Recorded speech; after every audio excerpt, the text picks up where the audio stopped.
Nagtipon-tipon ngayong araw ang nasa 100 buntis mula sa 13 barangay sa lungsod ng Legazpi para sa year-end buntis class activity ng City Health Office na isinagawa sa Barangay Buyuan. Isa sa mga dumalo ang 9 na buwang buntis na si Nanay Michelle ng Barangay Pawa. Hindi niya anya pinalagpas ang aktibidad dahil malaki ang tulong nito di lamang para sa kanya kundi lalo na para sa kanyang ipinagbubuntis.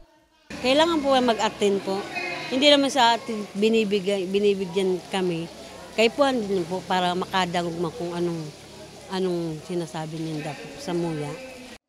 Ayon kay Gina Orinoco, Safe Motherhood Program Coordinator, layunin ng aktibidad na palawakin ang kaalaman ng mga dumalo at gabayan sila tungo sa mas ligtas at malusog na pagbubuntis at panganganak lalo na ang mga first-time moms. Yung mga ino-offer po natin sa mga buntis, unang-una po yung pregnancy tracking natin sa kanila. Dapat po na tatrack na natin sila first trimester pa lang ng kanilang pagbubuntis. Kasi doon po binibigay na po namin sa kanila yung mga dapat nilang gawin sa laboratory para matingnan po kung meron silang mga complications sa pagbubuntis na ibibigay po namin sa kanila yung mga libreng tetanus toxoid. Nabibigyan din namin po sila ng provision ng pagbibigay ng libreng ferrous sulfate with folic acid, calcium tablet po para sa kanilang pagbubuntis, and yung mga referral din namin sa kanila kung saan sila pwede manganak para hindi na po sila nag-iisip pa kung paano makakarating sa ospital saan manganganak. Binigyan din sa pagtitipon ang kahalagahan ng facility-based delivery upang maiwasan ang mga komplikasyon sa panganganak. Kasi po, noong 2016, before pa mag-2016, madami po tayong mga namamatay na buntis sa panganganak. Tapos, madami pong nanganganak sa bahay. Ngayon po, nagkaroon ng programa yung DOH, yung facility-based delivery, na dapat po yung mga buntis manganganak lang sa mga birthing home facility kung saan po ang nagpapaanak sa kanila ay mga skilled birth attendant, hindi po mga hilot. Tapos po sila, train po sila ng BEMOC training.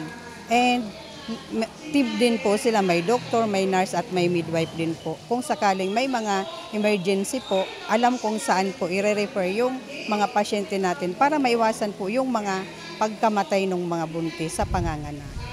Pinuri naman ni Punong Barangay Ronaldo Minya ang inisyatibong ito ng lokal na pamahalaan. Aniya, ining buntis kalas, saro sa mga importante pigigibo sa Lambag Barangay. And ngunyan na napili ang Barangay Buyuan na maging venue sa nasabing buntis class.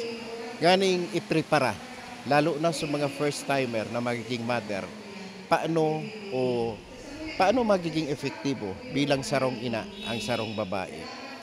Apera ka yan, dakol ka ining mga positibong efekto na maaataman kimaray so aki, mawara so alimbawa kahilangan, ta preparado so ina kung paano niya aatamanon ang sayang aki.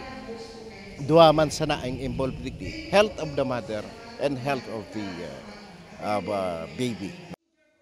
Samantala, namahagi rin ng mainit na lugaw at itlog sa mga buntis ang mobile food truck ni Mayor Hisham Ismail. Namahagi rin ng mga DOH hygiene kits at freebies ang nasabing opisina. Para sa mga balitang Tatak Bicol, Elian Zon.